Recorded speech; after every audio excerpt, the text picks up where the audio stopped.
오늘은 허울 좋은 신앙이라는 제목으로 하나님의 말씀을 선포하겠습니다.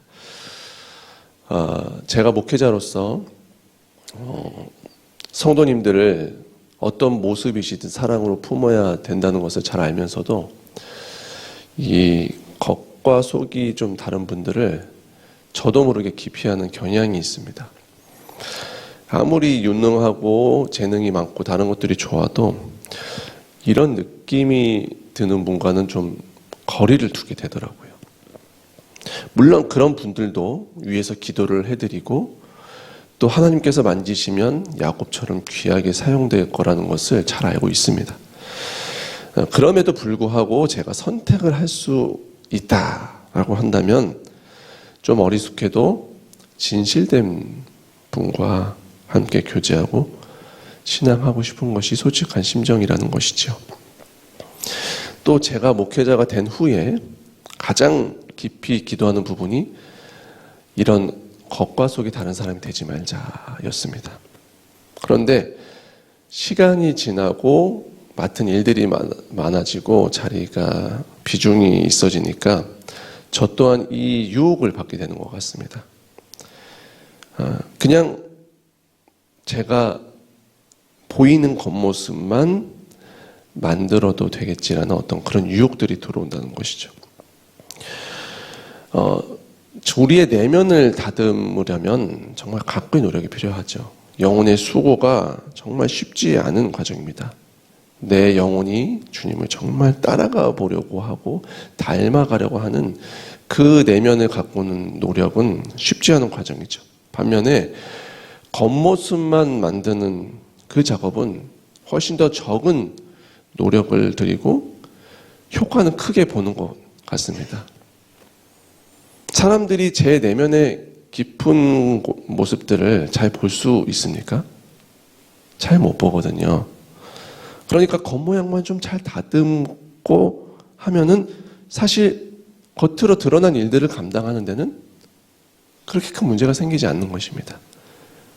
제 영혼의 성숙함을 누가 판단할 수 있겠습니까? 사람이요? 사람은 외모를 보기 때문이죠. 어쩔 수 없이 외모를 보는 것이 사람이기 때문에 이렇게 적당히 겉모양만 좀 다듬으면 되지 않을까라는 유혹이 들어온다는 것이죠. 하지만 그럴 때마다 다시 이 말씀이 생각이 나는 것입니다. 사람은 외모를 보거니와 하나님은 중심을 보신다. 그렇습니다. 또 더 나아가서 과연 겉모습만 다듬고 살아도 정말 괜찮냐? 괜찮지 않아진다는 것입니다. 처음에는 겉과 속이 다르게 살아도 큰 문제가 없는 것처럼 보입니다. 하지만은 그런 상태가 오래 지속될 때 우리의 영혼이 점점 굳어지고 우리의 양심이 반응하지 않는 상태가 된다는 거예요. 어느샌가 그토록 우리가 혐오했던 어떤 사람, 바리새인과 같은 그런 존재가 내 모습이 될 수 있다는 것. 이것이 참 두려운 것이라는 것입니다. 오늘 말씀, 이 두 사람은 허울 좋은 신앙의 끝이 무엇인가? 그 끝을 여실하게 보여주고 있습니다.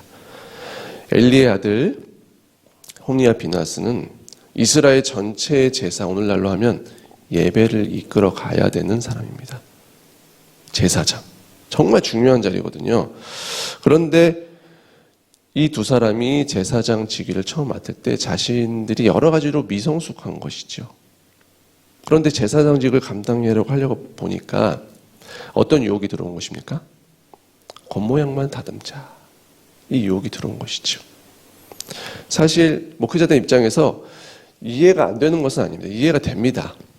그런데 겉으로 드러난 그런 제사장 역할만, 예배만 잘 드리자, 예배만 잘 수행하자, 제사만 잘 수행하자, 그 의식만 잘 행하자라는 것이 그들의 목적과 목표가 되었을 때, 그리고 그렇게 굳어졌을 때, 그렇게 오랜 세월이 흘렀을 때 어떻게 됩니까? 12절 말씀에서 하나님은 이들을 냉혹하게 평가하고 있습니다. 12절 말씀 보실까요? 엘리의 아들들은 행실이 나빠 여호와를 알지 못하더라. 제사장들인데요. 평가가 어떻습니까? 여호와를 알지 못한다고 합니다. 분명 오랜 시간 동안 제사장직을 수행을 했거든요. 예배에 가장 주목받는 그 자리에서 앞장서서 제사를 인도했습니다. 큰 문제가 없었을 거예요. 그러니까 오랫동안 제사장직을 감당을 했겠죠. 하지만 그들이 허울은 그렇듯했을지 모르나 마음이 주께로부터 멀었다는 것입니다. 그럴 수 있다는 거예요.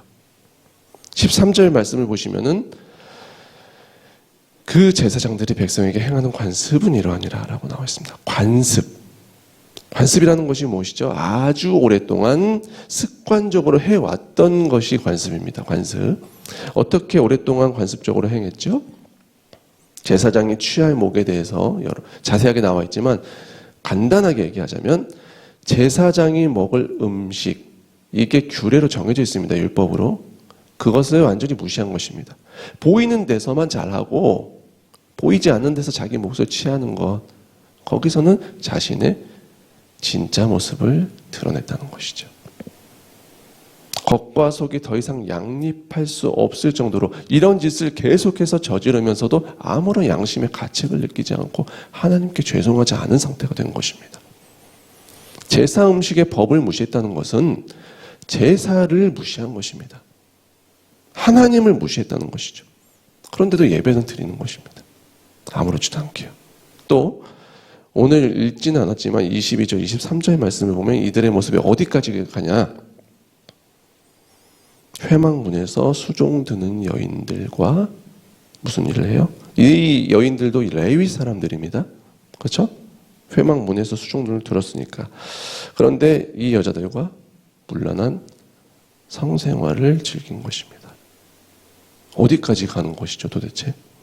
이렇게 되는 거예요. 아버지였던 대제사장 엘리가 보다 못해서 아들들에게 경고를 하고 있습니다. 보다 못해서. 그런데 사실 아시겠지만 아시는 분은 엘리도 사실 엉망인 사람입니다. 아버지도 지금 그의 영이 어두워요. 하나님 앞에서. 그런데도 이 엘리가 보기에도 이 아들들이 지금 도를 넘은 것이죠. 도를 넘은 것입니다. 그런데 아들들이 이 말을 듣고도 콧방귀도 뀌지 않는 것입니다. 참 무서운 일이죠. 그들의 영혼이 하나님 앞에서 얼마나 굳어졌는지, 얼마나 허울만 남았는지 잘 보여주고 있다는 것입니다. 성도님도 잘 아시겠지만 이 엘리와 홈리와 비느하스, 그리고 엘리는 그야말로 허무하고 비참한 죽음을, 최후를 맞이하게 됩니다. 하나님이 이들을 버렸다는 것입니다. 가장 주님 앞에서 헌신하는 것처럼 보였던 그들의 실체가 그들의 이 열매들을 통해서 드러나고 있습니다. 이 사건을 바라보면 정말 제 자신부터가 하나님 앞에 깨어 있어야 되겠다는 생각을 하게 됩니다. 이 땅의 모든 성도들에게 영원히 울리는 경고의 메시지가 아닌가 합니다. 많은 일을 하고 수천 번의 예배를 드리고 공동체 리더가 되고 해도 그 마음이 하나님에게서 멀어질 수 있습니다. 굳어질 수 있습니다. 그리고 중심을 보시는 주님은 속지 않으신다는 것입니다. 사람은 속습니다. 사람은 속을 수 있습니다. 하지만 하나님은 속지 않으십니다. 우리의 깊은 곳을 보시기 때문입니다. 신앙에서 진실성을 잃어버릴 때, 하나님과 사람 앞에서 진실성을 잃어버릴 때 보기 좋은 허울만 남게 될 수 있습니다. 이것을 두려워하기 원합니다. 주님 앞에 늘 간구하기 원합니다. 한 번의 예배를 드려도 주님 영과 진리로 드리기 원합니다. 내 모습 속에서 허울뿐인 신앙의 모습이 발견된다면 주여 나를 쳐주십시오. 깨워주십시오. 잠자는 나의 영혼을 다시 일으켜 세워주시고 돌이켜주십시오. 이렇게 간구할 수 있는 저와 성도들 모두가 될 수 있기를 주님의 이름으로 축원합니다.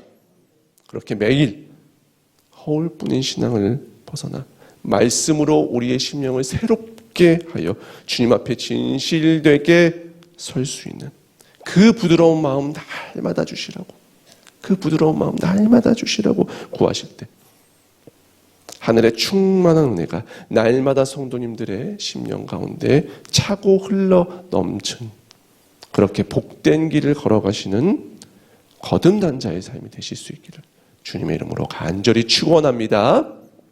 주신 말씀 가지고 함께 기도하시겠습니다.